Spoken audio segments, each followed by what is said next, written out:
And I want to ask you all to welcome our final speaker, Matt Schnackenberg from Oregon Tech. He's a professor of communication, and his talk is titled, "The Opportunity Provided by Passion and Other Ways of Learning in Higher Education."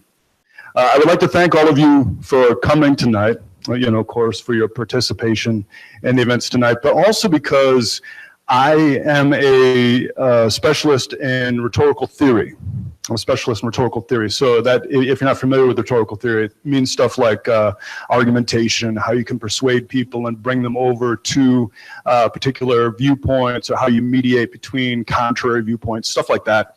And actually, what I'm going to draw on with this this talk about how passion can inform learning, I'm bringing it mainly from a rhetorical perspective. I'm going to draw on some old ancient rhetoricians, and what I need from you, if I could, after this presentation or any time that you get a chance, what I need from you is some examples from your own disciplines, because these terms, I think, are general enough that they can really be applied to any kind of learning. They're pretty general. So I don't know about everything. So I'd be very curious to hear how you might see these same terms operating in your own fields. So that would be great. But let me explain all this to you. Excuse me. What I'd actually like to start with is telling you about my dad.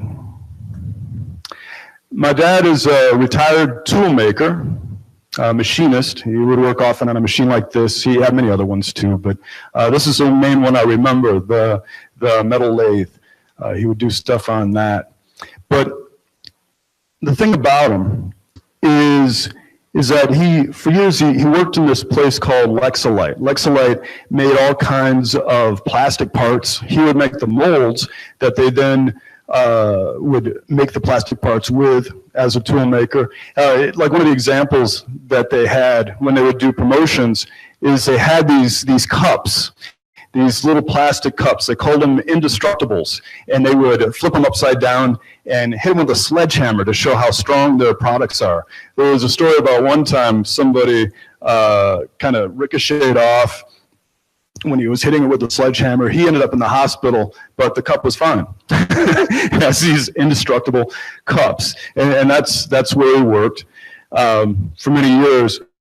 But in some ways, it might seem that his work as a tool maker might somehow be in conflict or in contradiction with my own as a PhD in rhetoric. But it was in some ways. I remember when I was in graduate school, one of the things that he would say to me when I came home was he would say, "Well, what do I say to my friends? What do I say to my friends? My kid is getting a PhD in rhetoric, And I would say, well, you got to be careful what you say, because I can take what you say and I can use it against you because I'm getting a PhD in rhetoric. So we would tease each other like that. And the funny thing about it, actually, is that I think that he was probably the main inspiration for why I went into rhetoric, because you see, he was a tool maker, a machinist. But when he came home, he would sometimes talk about his work as a tool maker, but he would also talk about the communication he engaged in at work, what people were saying to each other. Like he would say, today the boss said this to us, but this is what they really meant. And this is what they were trying to get us to do, right? That was rhetoric. And like I say, he's a lot of the reason I think I went into this field. I grew up with that. One of my favorite examples from him was he told a story about where one day a mold was broken, one of the molds that they used to make the plastic parts. And that's a big deal when a mold is broken, because these molds take a lot of money to make, and they take a lot of money to fix, and also they're run constantly. So if you have it broken, you're losing all this production time. It was run 24/7. So a lot of money involved. He comes out, he hears the mold is broken, he comes out to this huddle. There's this huddle of administrators and tool makers and other people who operate the molds, and they're all talking, they're all debating. And what they're talking about is, who's to blame? Who's to blame, and how do we figure it out? And what are the consequences for that, right? And he comes out, my dad does, he listens a little bit and he says, okay, sorry, you guys caught me. You caught me, I broke the mold. I'm sorry. You know, and they kind of stop and they stare at him and they say, you don't work on this machine. You don't work in this part of the factory. And he said, yeah, weird, huh? I don't know, somehow I just broke it, but good job, you caught me. So now let's talk about how to fix it, right? Let's talk about how to fix it. And the thing is, with that move that he's doing, that's pure Aristotle. What the people in the huddle, what they were talking about, they were doing a form of speech that's called forensic. Forensic is where you are looking at the past and you're trying to figure out how things went wrong and you're assigning blame. That's forensic. What he did is rhetorically, he redirected the whole argument. He made the argument about something completely different, deliberative. He turned it into a deliberative argument. The deliberative argument is about action. What do we do, right? This is pure, like I said, this is Aristotle. These terms, these concepts, these are Aristotle. My dad and Aristotle, they never met, right? They didn't know anything about each other. So how did he do this? How was he able to do this really smart rhetorical move? Well, he did it because of experience. He did it based on having discussions like this before and learning some tricks along the way. Right? And part of what I'm interested in this talk, maybe the main part, is how we think of hands-on education, because that's what we're talking about here, right? He learned on the job. But as I give the title, there's also this aspect of passion in it, the part that passion can play in learning. I get this approach from an ancient rhetorician, another one, besides Aristotle. This one is named Isocrates. And he had these ideas about how we learn rhetoric, how we get better at doing argumentation, persuasion, connecting with people, that kind of stuff, you know. As I said, I think these terms are general enough that you can use them to talk about all kinds of learning, really. He said there are three ways. One was book smart. That's where you learn the concepts, the theories, the Aristotle, you know, deliberative versus forensic. That's book smart. That's one way to be good at rhetoric. Another one is street smart. That was my dad, learning on the job, learning by doing, street smart, hands-on kind of work. But then there's passion. And passion is an interesting one. Isocrates took it very seriously, but I think he had some really good insights into how it worked and what it meant. Passion is something that we also talk about in our own day, right? I actually did, when I was preparing for this talk, I got curious and I went on TED.com, you know, because these are kind of based on TED Talks, and I just looked up passion. I got 1,157 hits just on TED, you know, which probably isn't surprising because TED is about all these inspired creators and, you know, they're sharing their ideas. So you can see how it comes in there, but it's also, it emphasizes how important it is because it is one of the things that we often talk about as an aspect of learning, as an aspect of success.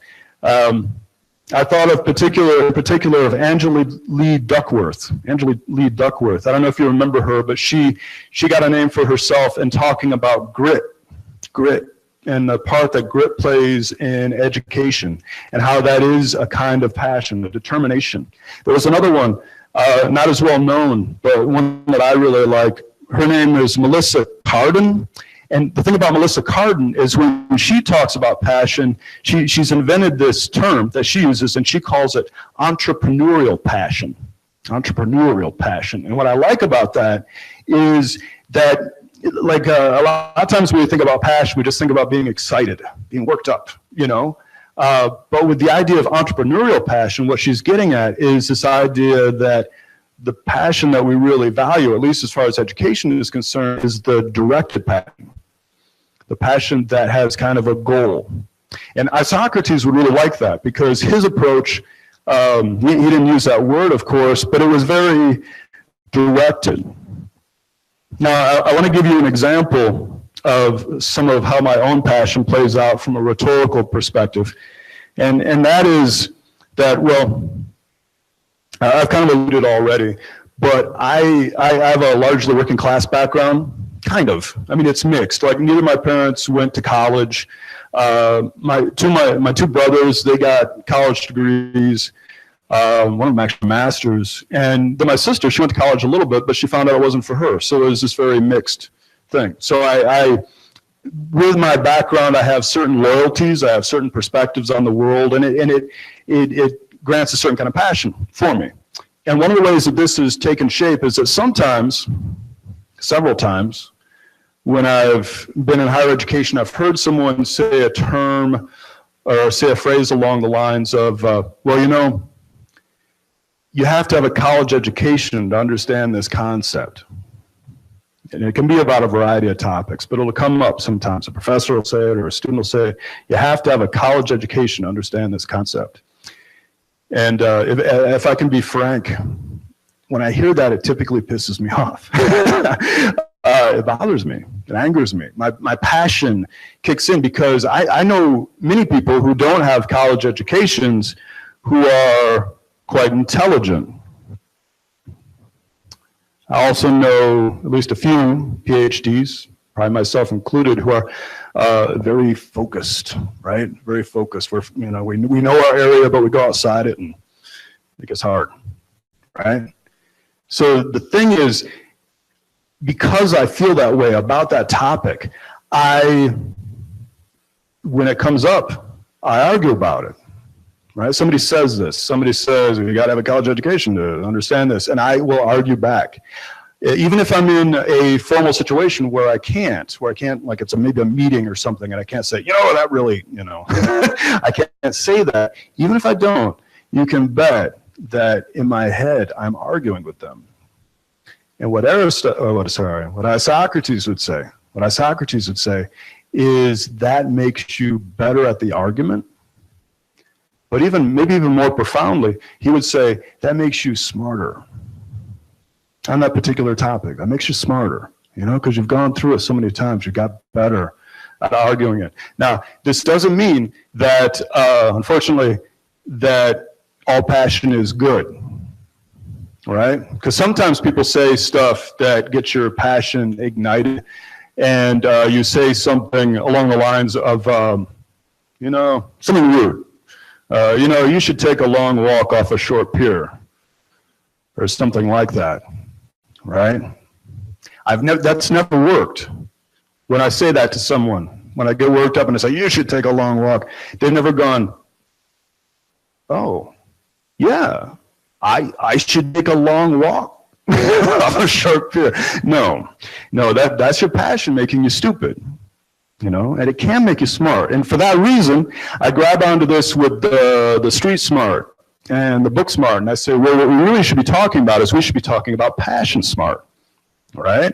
With the idea that we should, of course, avoid passion stupid. We do need to be careful about that, the ways that our passion might distract us in some ways. Now, I take this and I go back to this setup, again, how to learn things. I think what we also need to consider, and this looks at learning in a broader sense, is not just the passion. The passion is important, the passion's smart, but also how potentially book smart can not be book smart, it can be book stupid. And I almost feel bad about using that language because it makes it sound bad, but by that, I don't mean that you haven't read enough. By that, I actually mean that you've read stuff that's maybe led you down a bad path. Like there was an example in writing classes. I teach a lot of writing. One of the things we talk about is, well, how often do you use the personal pronoun, I or me?